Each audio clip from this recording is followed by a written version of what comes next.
आदाब, नमस्कार, सत श्री अकाल।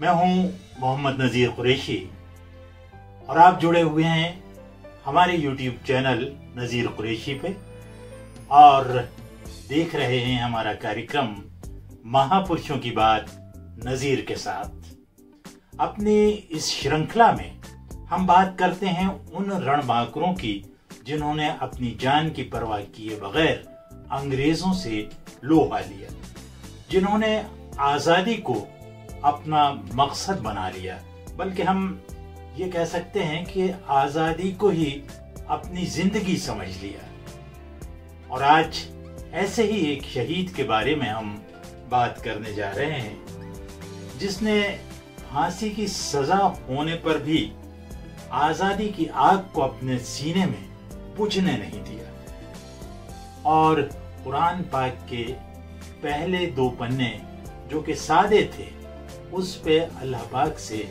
दुआ करी। दुआ क्या करी? पहली तो ये कि अल्लाह मेरे गुनाहों को माफ फरमा, और दूसरा ये कि हिंदुस्तान में जल्द से जल्द आजादी के सूरज को उगा दे।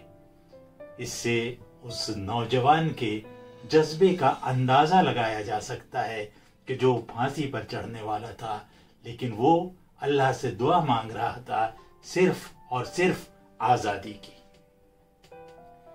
आजादी के बारे में उसके जज्बे को इस बात से भी अंदाजा लगाया जा सकता है, उसकी बहादुरी का इस बात से भी अंदाजा लगाया जा सकता है कि जब उस नौजवान को 19 दिसंबर 1927 को फांसी के फंदे की तरफ ले जाया जा रहा था तो उसने जेल अधिकारियों से हाथ मिलाया, उनसे खुदा हाफिज कहा और आगे बढ़ते हुए खुद फांसी के फंदे को अपने गले में डाल लिया। इससे अंदाजा लगा सकते हैं कि उस नौजवान में कितनी बहादुरी थी।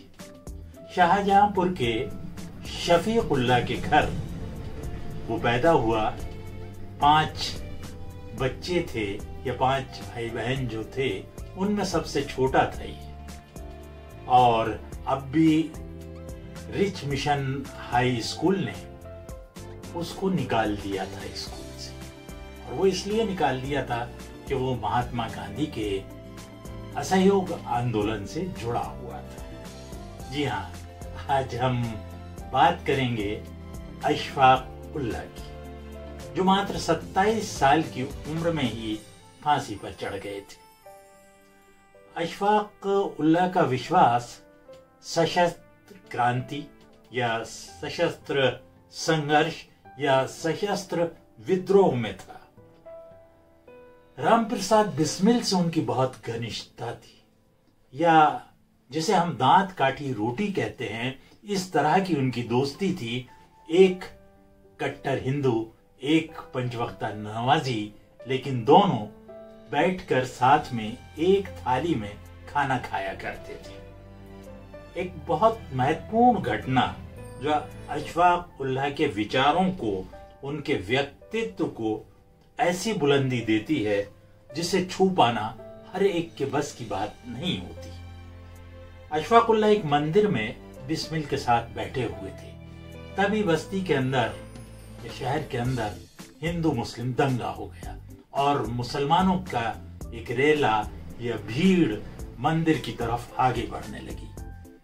जब बहुत करीब को आते दिखे तो अशफाक उल्लाह ने अपनी रिवॉल्वर निकालते हुए कहा कि अगर मंदिर की एक ईंट भी गिर गई तो मैं गोली चलाने से नहीं चूकूंगा। सांप्रदायिकता का ऐसा सौहार्द, ऐसे विचार जिनको अशफाक उल्लाह ने हिंदुस्तान को दिया, बिरले ही मिलते हैं। आमतौर से कहा जाता है कि अंग्रेजों ने हिंदुस्तान में एक नीति अपना रखी थी जिसे कहते थे फूट डालो और राज करो, और कई जगह सफल हुए अंग्रेज और कई जगह इसमें सफल नहीं भी हुए। लेकिन अशफाक उल्लाह के मामले में भी कुछ इसी तरह की नीति उन्होंने अपनाने की कोशिश की, और अशफाक उल्लाह के जो जवाब हैं वो फिर इस बात को साबित करते हैं कि उनके अंदर देशभक्ति का, देश प्रेम का जज्बा किस कदर कूट कूट कर भरा हुआ था। जब काकोरी कांड में लोग गिरफ्तार किए गए तो गिरफ्तार होने के बाद अशफाक उल्लाह को लालच दी गई कि आप सरकारी गवाह बन जाइए, आपको इस आरोप से बरी कर दिया जाएगा, इसके अलावा आप माला माल भी हो जाएंगे। लेकिन इस काम के लिए ये बहुत इंपॉर्टेंट है जो मैं कह रहा हूं कि फूट डालो और राज करो, कि अशफाक उल्लाह को ये लालच देने के लिए एक मुस्लिम सुपरिटेंडेंट ऑफ पुलिस को ही अपॉइंट किया गया। लेकिन अशफाक उल्लाह के जो जवाब थे वो मैं आपको बता रहा हूं कि अशफाक उल्लाह ने जवाब दिया कि मैं मौत से नहीं डरता, मैं मुल्क से गद्दारी नहीं कर सकता,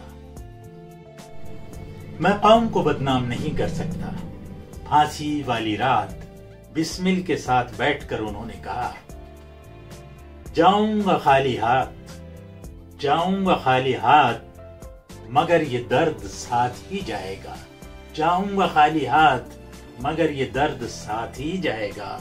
जाने किस दिन हिंदुस्तान आजाद वतन कहलाएगा, जाने किस दिन हिंदुस्तान आजाद वतन कहलाएगा। बिस्मिल हिंदू हैं, बिस्मिल हिंदू हैं, कहते हैं फिर आऊंगा, फिर आऊंगा, फिर आकर ए भारत माँ तुझे आजाद कराऊंगा, फिर आकर ए भारत माँ तुझे आजाद कराऊंगा। जी करता है, जी करता है मैं भी कहूं पर मजहब से बंध जाता हूं, जी करता है मैं भी कहूं पर मजहब से बंध जाता हूं। मैं मुसलमान हूं, मैं मुसलमान हूं, पुनर्जन्म की बात नहीं कर पाता हूं। हाँ, खुदा अगर मिल गया कहीं, हाँ अगर खुदा मिल गया कहीं, अपनी झोली फैला दूंगा। अगर खुदा मिल गया कहीं तो अपनी झोली फैला दूंगा और जन्नत के बदले एक पुनर्जन्म ही मांगूंगा। जैसा कि हमने पहले कहा, अशफाक उल्लाह खां के पिता का नाम था शफीक उल्लाह और अशफाक उल्लाह का जन्म 22 अक्टूबर 1900 को शाहजहांपुर में हुआ था। जैसा हमने बताया कि अशफाक उल्लाह महात्मा गांधी के असहयोग आंदोलन से जुड़ गए थे, किंतु इस आंदोलन के चलते ही चौरी चौरा कांड हुआ और उस खून खराबे से आहत होकर महात्मा गांधी ने असहयोग आंदोलन को मुलतवी कर दिया। ये अशफाक उल्लाह और उन जैसे बहुत सारे लोगों को, ये नौजवानों को ये कृत्य पसंद नहीं आया, क्योंकि ये लोग सब गर्म खून वाले थे, सशस्त्र क्रांति के अंदर विश्वास रखते थे। तो अशफाक उल्लाह ने अपने समान विचारधारा वाले लोगों के साथ मिलकर हिंदुस्तान रिपब्लिकन एसोसिएशन बनाई, जिसका मकसद ही सशस्त्र क्रांति से आजादी हासिल करना था। अब सशस्त्र क्रांति की बात करना है तो हथियार चाहिए और हथियारों के लिए पैसा चाहिए। तो उस पैसे के लिए यह तय हुआ कि क्यों ना सरकारी खजाने को लूटा जाए। और फिर वो दिन आया 9 अगस्त 1925 को, जब लखनऊ के पास काकोरी में सरकारी खजाना लूट लिया गया। इसमें जैसा कि हम पहले भी बता चुके हैं, 11-12 लोग जो हैं वो गिरफ्तार हुए, लेकिन अशफाक उल्लाह खां को 10 महीने तक पुलिस ढूंढती रही और गिरफ्तार नहीं कर पाई थी। किंतु उनके ही एक दोस्त की मुखबरी की वजह से पुलिस ने उन्हें 10 माह बाद गिरफ्तार कर लिया और ये तारीख थी 17 जुलाई 1926।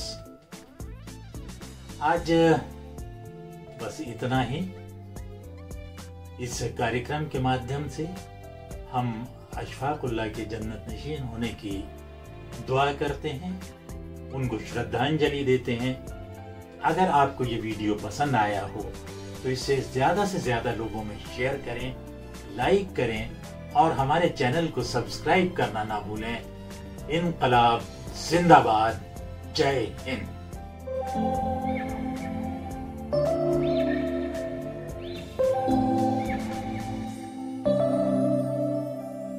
September we met, I could tell by your smile.